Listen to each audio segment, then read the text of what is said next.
Anne. Et bonjour à toute la communauté Inspire the Change. Et Magali, justement, j'avais envie de faire partager ton cheminement à la communauté Inspire the Change. Parce que tout à l'heure, tu nous partageais ta découverte un jour de ce qu'était le fonctionnement de ce qu'on appelle dans des cases et des mots et des concepts les gens HPI ou à haut potentiel intellectuel. C'est ça. Donc c'est bien pour moi apprendre avec plusieurs guillemets parce que l'être humain aime beaucoup mettre dans des cases pour lui permettre de contrôler, de comprendre. Mais en tout cas, toi, ça t'a permis de dire waouh, de faire la clé, de voir et de sentir la clé de voûte qui se mettait en place et où en fait tu comprenais plein de choses sur ton parcours grâce à ta fille, à la rencontre avec qui est ta fille. Et donc tu as tout un parcours sur toi et dans le monde du coup à travers cette expérience. Et j'aimerais que tu nous partages ce parcours qui est pour moi inspirant et en nous parlant aussi de ta manière du coup toi de t'engager. Qu'est-ce que tu entends par l'engagement, le militantisme, voire, ça c'est un terme un peu anglais mais que j'aime utiliser, l'activisme, qui est encore une autre façon de parler du militantisme, de sa façon de changer le monde. D'accord, vaste sujet. Hein. Vous avez le temps? Allez, on y va. Alors, par quoi je vais commencer? Donc, tu parlais du profil HPI qui effectivement est quelque chose d'assez présent dans ma vie depuis quelques années, mais c'est pas le début de mon parcours. C'est vrai que c'est arrivé par hasard.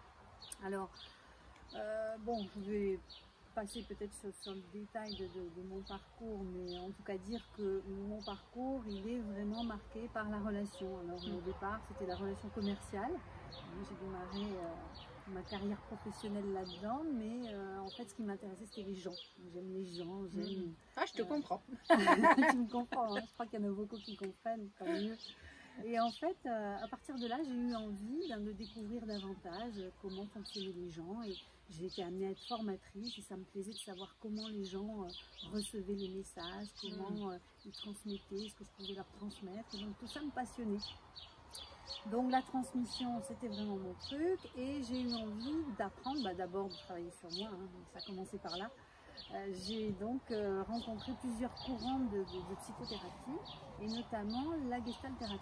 Donc ça c'est vraiment ce qui me caractérise, hein, c'est vraiment le courant qui me suit depuis plus de 20 ans. Je pratique en tant que gestalt thérapeute, c'est un nom un peu compliqué, hein, c'est un nom d'origine allemande, mais en fait ce qu'il faut en retenir c'est que c'est une psychothérapie qui est centrée sur la relation, la façon dont on est en contact avec soi d'abord, la façon dont on est en contact avec les autres et en tenant compte de l'environnement. Ça paraît simple, dit comme ça, mais c'est tout un programme. Alors, des fois, les choses les plus simples sont parfois celles qu'on a le plus de mal à comprendre et puis à intégrer. Tout à fait. Et souvent, on se dit, mais c'est simple comme bonjour, mais il nous aura fallu absolument du temps. C'est ça.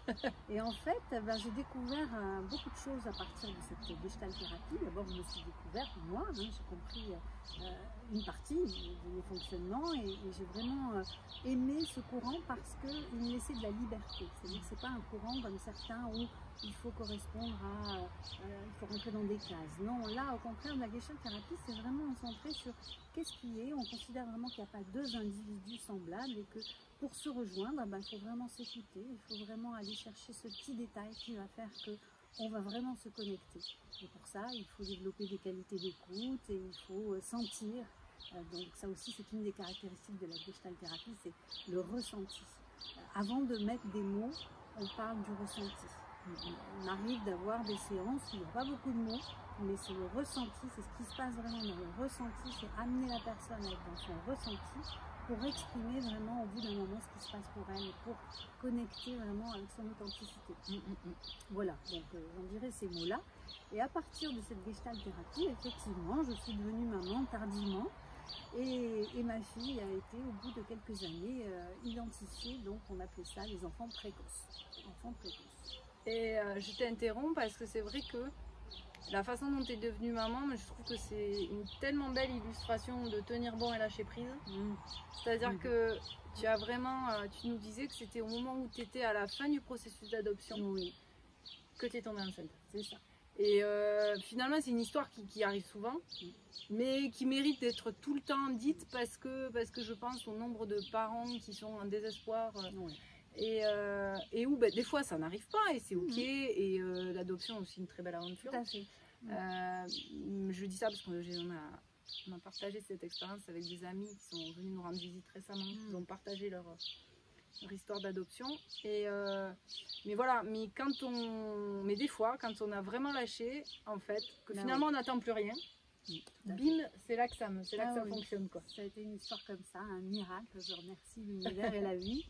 Parce que bon, j'aurais été très contente aussi, parce qu'en fait, tiens, pour l'anecdote, je peux dire comment ça s'est passé pour moi quand j'ai appris que j'étais enceinte. J'étais tellement partie dans mon projet d'adoption, et pour moi c'est vraiment vital. Je ne pouvais pas m'imaginer rester sans vivre l'expérience de la maternité. Donc, bon, mon mari a accepté qu'on aille dans cette voie-là. Et en fait, au moment où j'ai appris que j'étais enceinte, j'étais dans mon projet d'adoption. J'ai presque regretté. Oui, t'as dit, ah bah. Alors ça n'a pas duré, hein, oui. mais je me souviens de ce moment, de quelques secondes où d'un coup, je me dis, mais non, mais c'est pas possible, non, ça c'est. Surtout ça que changeait tous les plans. Là, tu étais en lien avec l'autre enfant, en plus, donc tu avais commencé à créer une relation. Complètement. Ça a dû être particulier. Oui, alors bon, j'en étais qu'au dossier j'attendais l'agrément. D'accord, oui. J'étais quand même, je me projetais dans cette idée d'accompagner un enfant par l'adoption. Il y a eu vraiment ce moment de panique, de dire, waouh, mais non, mais c'est là que ça va se passer. Alors que c'était bien sûr miraculeux et sensationnel, hein, j'étais ravie. Alors après, j'aurais bien aimé avoir et mon enfant naturel et un enfant adopté, mais là mon mari m'a dit non, on va peut-être s'arrêter là. J'avais déjà 43 ans, il faut dire. Donc voilà, tout ça pour dire que effectivement là j'ai pas lâché pour le coup, et que le fait de pas avoir lâché, d'avoir suivi cette forme et de dire ah bah oui j'ai envie d'accéder à la maternité, ça sera comme ça, bah oui la vie m'a offert. T'as lâché et t'as pas lâché en fait, parce que c'est dans les, tu vois, c'est vraiment ça. J'ai lâché quelque chose, mais en même temps j'ai suivi mon objectif de devenir maman. Tenir bon et lâcher prise, c'est toujours une autre forme, tu vois, plutôt que de rester dans le on devient pas maman que comme ça, on devient maman de plein de façons. Mais c'est vrai que souvent c'est ce que je dis, on cherche une solution par les portes qu'on connaît, par les voies qu'on connaît. C'est ça. Et juste s'ouvrir à dire, il y a d'autres portes, mais je les vois pas, je les connais pas, je sais pas où elles sont, mais il y en a. Ouais. Et c'est comme ça que du coup les solutions arrivent, parce que souvent si on reste que sur une porte, absolument, ça réduit vraiment les solutions. Et j'aurais été très heureuse si j'avais amené mon projet à bout et que ma fille ne soit pas arrivée biologiquement. Donc voilà quoi, c'est comme ça. Et donc le cadeau HPI. Le cadeau HPI, alors c'est là que tout change, parce qu'effectivement le fait que ce soit donc héréditaire, enfin en tout cas on sait qu'en général quand les enfants sont identifiés précoces, la première chose que les spécialistes disent c'est l'un des deux parents, voire les deux, ont forcément ce même fonctionnement cognitif. Bon, donc forcément je me suis posé la question. Et mon mari aussi, et donc j'ai découvert que j'étais moi aussi concernée par cette sacrée histoire, et donc on appelle alors HPI, au potentiel intellectuel, qu'on appelle douance, alors les doués, les surdoués, les zèbres, les philocognitifs depuis quelques temps. Ah ça c'est nouveau, je la connaissais pas ça. C'est bien aussi, donc il y en a plein, mais tout ça veut dire la même chose. Je trouve que fonctionnement neurocognitif, ça me semble plus neutre, tu vois, quelque part. Là, tu as dit ce premier mot. Fonctionnement cognitif, psychologique, affectif, qui est différent. Voilà, différent. Et moi, je trouve que ça, tu vois, ça me plaît mieux. C'est ça. Et moi aussi. Et ce qui m'a plu là-dedans, c'est la différence. Ouais. Et c'est ça qui a fait que j'ai eu envie de m'engager dans ce sujet. Bon, d'abord parce que je l'ai découvert, donc pour moi, d'abord, ça m'a permis de comprendre comment fonctionne ma fille. Et puis le lien a été forcément transformé. Pour moi, ça a été, comme je te le disais, une clé de voûte, parce que des années de thérapie, des années de recherche personnelle, et comment je fonctionne, qui je suis. Là d'un coup, la clé de voûte, ça y est, je comprends mieux les connexions qui me manquaient, je comprends mieux pourquoi je réagissais comme ça, je comprends mieux pourquoi je suis encore si sensible, je comprends mieux pourquoi j'ai toujours besoin d'intensité. Les gens qui sont comme ça sont dans le trop. Je connais un peu aussi. Ça te parle peut-être. À peine. Voilà. Donc c'est ça qui m'a vraiment frappée, de me dire je comprends mieux comment je fonctionne, je comprends mieux qui je suis, je comprends mieux ma fille, mais surtout, voilà, à l'âge que j'avais, il était temps de comprendre, quoi. Oui, mais comme pas mal. Et ce qui s'est passé, c'est que je me suis rendu compte que dans ma clientèle, forcément, parce qu'en général, on attire. Et là, il y avait plein de gens qui avaient ce profil-là. Et quand je me suis rendu compte que le nommer, le leur dire, leur en parler, les mettre sur cette piste, leur permettait de s'épanouir, de se libérer de beaucoup de choses qui étaient vraiment des casseroles pour eux. Là, je me suis dit, ouais, mais c'est génial, il faut vraiment que j'explore ça. Alors, je me suis formée, je suis allée un petit peu plus loin dans le sujet, je suis restée gestalt thérapeute et je me suis rendu compte que la gestalt thérapie, justement, était vraiment bien étudiée pour ces profils-là, qui ont besoin de liberté, qui ont besoin de créativité, et la gestalt, c'est tout à fait approprié. Voilà, donc mon parcours, c'est ça, c'est que je suis venue à m'occuper des HPI, non pas parce que HPI, une nouvelle case, surtout pas. Et justement, je dirais parce que justement, liberté quelque part. Voilà. Liberté dans la case, on pourrait dire. C'est ça.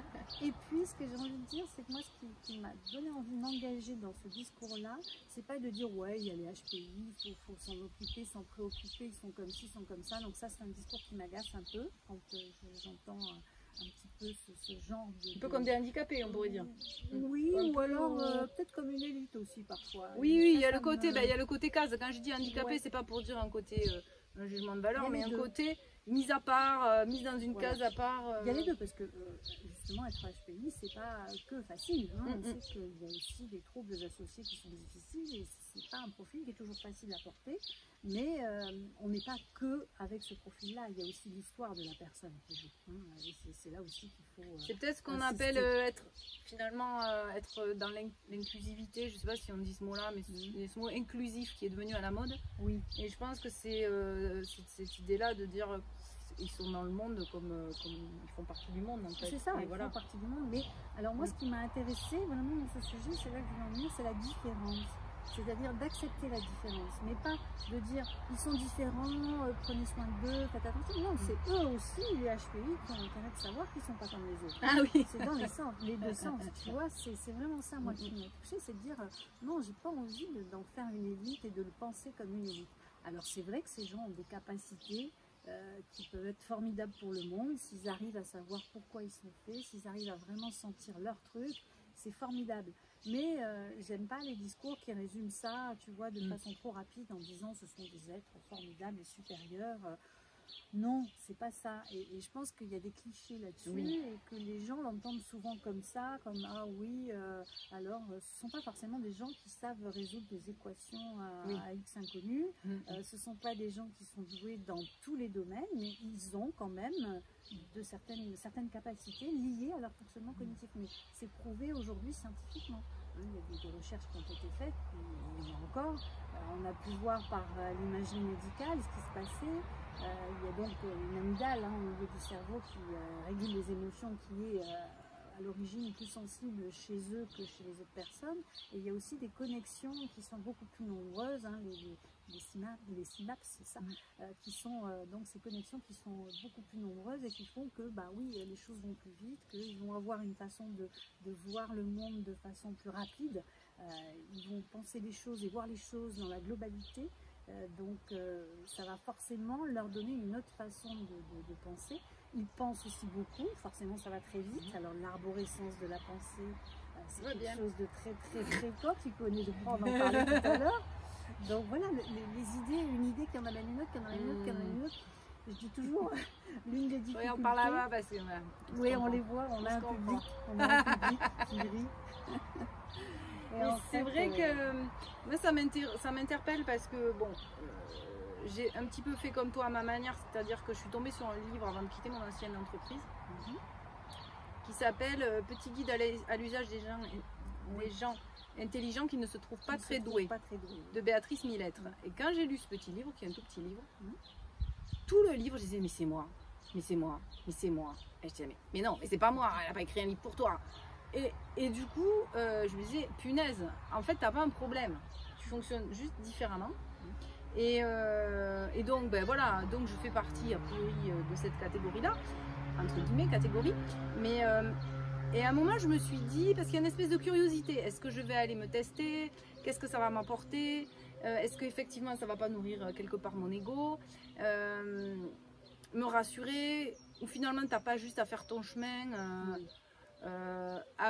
et finalement c'est aussi un chemin de développement personnel que d'accepter globalement qu'on est qui on est et point barre.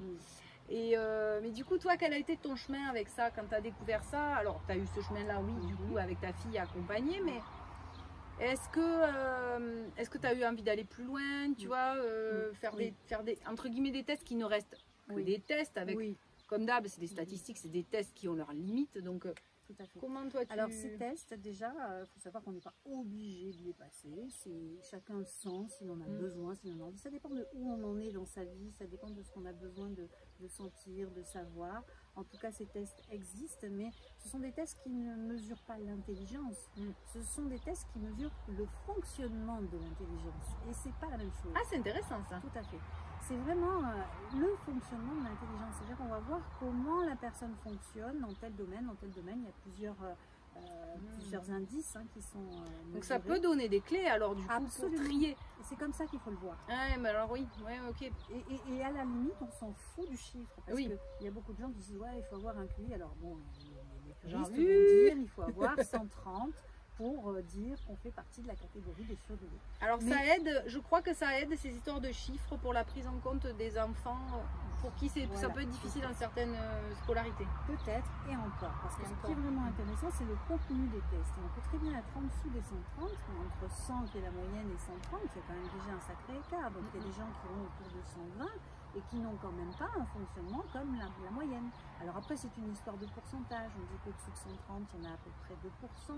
En dessous, alors bon, voilà. Moi, je dis que globalement, et ça c'est ma salade à moi, mais il y en a qui me rejoignent, à partir de tout ça, soit on le regarde en détail, soit globalement, on se dit, bah oui, il y a quand même 10%, voire un peu plus de personnes qui ont ce fonctionnement très proche, là, de cette hypersensibilité, alors c'est pas que l'hypersensibilité, parce qu'il y a des gens qui sont hypersensibles et qui sont pas forcément, qui n'appartiennent pas forcément à la catégorie des HPI, qui sont juste, ils font partie des 20% de personnes qui sont hypersensibles. Donc c'est pas que ça, mais c'est toute cette façon de penser, c'est tout ce raisonnement, c'est tout ce fonctionnement cognitif, psychologique et affectif qui est bien particulier et qui les met vraiment dans une position différente par rapport au monde, par rapport aux autres. Et parfois la relation est difficile parce que justement les connexions ne sont pas les mêmes, on ne voit pas les choses de la même façon, on peut les voir de façon plus rapide, on peut les voir de façon plus détaillée et ça agace. On peut agacer parce qu'on va vite ou parce qu'on va moins vite, justement, il y a ça aussi. Oui, et il y a les deux d'ailleurs. Il y a les deux. Et donc, voilà, il y a beaucoup de différences. Et ce qui me donne envie, moi, de m'engager dans ce sujet-là, c'est cette histoire de différence. En quoi on est différent, pourquoi on est différent. Donc le fait de passer les tests, c'est ça qui est vraiment intéressant pour chacun, c'est de se dire quels sont les points sur lesquels je peux m'appuyer, quels sont les points à partir desquels j'ai intérêt à développer des choses, qu'est-ce qui me correspond le mieux et qu'est-ce qui, au contraire, est à laisser de côté parce que ça me correspond moins. Ça permet d'avoir une vision, une photographie de notre fonctionnement cognitif qui peut, en termes d'orientation aussi, c'est précieux ça pour les ados, de savoir vraiment vers quoi ils ont envie d'aller et ce qui est de leur sensibilité. Mais du coup, toi, c'est vrai que ce qu'on peut dire, c'est que la voie d'engagement que tu as choisie, c'est vraiment ça, c'est porter la différence. Oui, voilà. Et faire sentir qu'on l'est tous et que c'est riche. C'est ça. Et pour moi, c'est pas vraiment quelque chose à mettre de côté, c'est juste de dire, bon ben voilà, on est un certain nombre dans ce monde, et il y a des gens qui fonctionnent comme ça, il y a des gens qui fonctionnent pas comme ça, et pour ceux qui ont ce fonctionnement cognitif, ça peut être une grosse souffrance, parce qu'il y en a qui le vivent très bien, qui ne le savent même pas et qui n'ont pas envie de le savoir, qui vivent très bien cette particularité, cette singularité, mais il y en a d'autres qui c'est très lourd. C'est pour ça que je dis, il y a à la fois le profil cognitif, mais il y a aussi l'histoire de vie. Aussi dans quel milieu on va porter ça, dans quel milieu et les sacs à dos qu'on a avec plus ou moins lourd et plus ou moins inconfortable. C'est ça, donc quand quelqu'un vient me voir avec cette idée de peut-être que je suis HPI, j'aimerais bien savoir et qu'est-ce que ça peut m'apporter, je dis ok, mais on va pas regarder que ça. C'est un filtre très intéressant qui va nous permettre de mieux comprendre un certain nombre de choses, mais on va quand même s'intéresser à qui vous êtes et quel est votre parcours et quelle est votre histoire. Oui. Tu vois, parce que voilà, il y a tout ça qui joue aussi. C'est pas parce qu'on est HPI qu'on a tous le même fonctionnement. Ça. Voilà. Donc tout ça est riche, très intéressant, mais moi ce qui m'importe c'est de dire, voilà, il y a des HPI, ils ne fonctionnent pas comme tout le monde. Bon, c'est bien de les comprendre, alors dans le milieu professionnel, dans le milieu social, dans le milieu familial, dans tout ce qu'on veut. Mais c'est bien aussi que eux sachent comment ils fonctionnent pour mieux comprendre les autres aussi et pour apprendre à s'ajuster. Et c'est là que la Gestalt, qui est mon outil, va être très intéressante. Voilà. Et est-ce que tu pourrais nous donner tes clés quand tu as un coup de mou, quand justement là, tu te sens peut-être différente et du coup en décalage ou en porte-à-faux ou en difficulté. Quelles sont tes astuces à toi? Alors, je dirais que je vais rechercher l'intensité. Je vais rechercher ce qui me, ce qui me donne de l'énergie. Alors, ça peut être une amie où je sais que je vais parler un moment avec elle. J'appelle une amie, oui je connais ça aussi. Tu vois, mais pas n'importe laquelle, je sais laquelle va peut-être m'aider à, hop, je vais parler de 2-3 trucs et puis ça va me redonner l'énergie. Ou alors je vais aller faire de la musique, j'adore la musique, voilà, où je vais écrire, où je vais danser, faire quelque chose qui me nourrisse dans cette intensité. Qui te dynamise, qui te refait monter l'intensité, voilà. D'accord. Ou aller marcher, parce que je sais que me mettre en mouvement, la mise en mouvement, pour moi c'est important. La respiration, bien évidemment, selon le moment, selon le contexte et selon la raison pour laquelle j'ai besoin de me quand tu es en difficulté, est-ce que par exemple, quand tu es en difficulté à l'instant T, tu vois par exemple avec quelqu'un et là, voilà, là c'est difficile.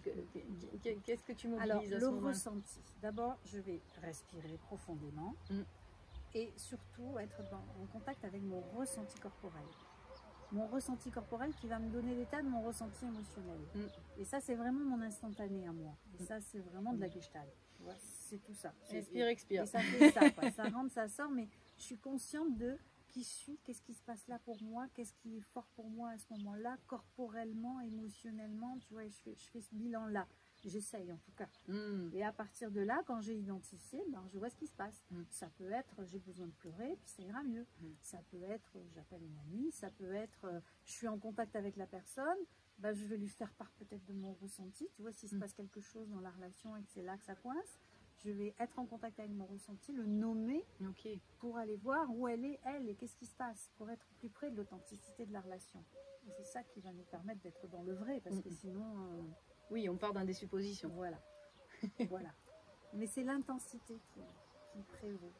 Alors peut-être, justement, en parlant d'intensité, j'aime bien demander aux intervenants de lancer un défi, une impulsion. Alors je trouve que le mot impulsion irait bien avec intensité. Et qu'est-ce que tu auras envie de proposer à la communauté, d'expérimenter? On a des choses que je pourrais proposer. Alors ça aussi, c'est le choix. La difficulté du choix pour les HPI, c'est terrible. Le premier qui t'est venu, le premier là, le premier. Alors le premier, c'est peut-être d'être dans une envie, alors je ne sais pas de quel contexte on parle, mais pour moi, c'est l'envie de faire quelque chose qu'on a pensé et qu'on n'a pas mis en œuvre. C'est agir quelque chose, c'est se dire, j'ai cette pensée-là depuis un moment, j'ai cette idée-là depuis un moment, mais en fait, elle reste dans ma tête. Et si elle reste dans ma tête, il ne va rien se passer. Alors, quelle idée je pourrais attraper et me dire, bon là, ça fait un moment que tu en parles de ça, pourquoi tu ne le fais pas? Allez, tu te mets un truc en place et tu le fais. Muriel, quelque chose comme ça, que j'ai interviewée il y a quelques jours, a eu la même impulsion. Je trouve ça magnifique. Donc vous allez, voyez, on vous le propose 2 fois. Donc allez-y. Ça comme quoi, pour pousser à l'action, il faut le répéter. Oser, cette idée qui est là. Si elle ne sort pas de votre tête, il ne se passera rien.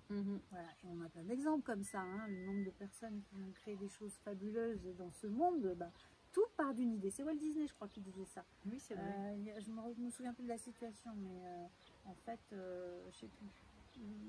Oui, mais ça me parle. Oui, une histoire comme ça. Il y a une citation là-dessus qui est formidable. Oui, puis il y a des outils de créativité issus de la créativité de Walt Disney. C'est ça. Si ton rêve, il reste dans ton esprit, il ne deviendra jamais réalité. Donc, c'est agir cette idée-là. Voilà. Tout part d'une idée. Et à partir d'une idée, on peut changer le monde. Enfin, moi, j'y crois. Voilà. Alors voilà un beau défi. Vous avez le droit de choisir des petites idées concrètes pour justement pouvoir les mettre en œuvre. Peut-être ne prenez pas tout de suite la cathédrale. Non. Prenez quelque chose, voilà, une petite étape qui fait sens, qui a une entièreté en tant que telle. Peut-être ça peut être faire un gâteau. Une recette que vous avez envie d'essayer et que vous n'avez jamais essayé, ça peut peut-être être ça. Ça peut être reprendre contact avec quelqu'un à qui vous pensez depuis longtemps et chaque fois vous dites, il faudra que je reprenne contact, et puis c'est là.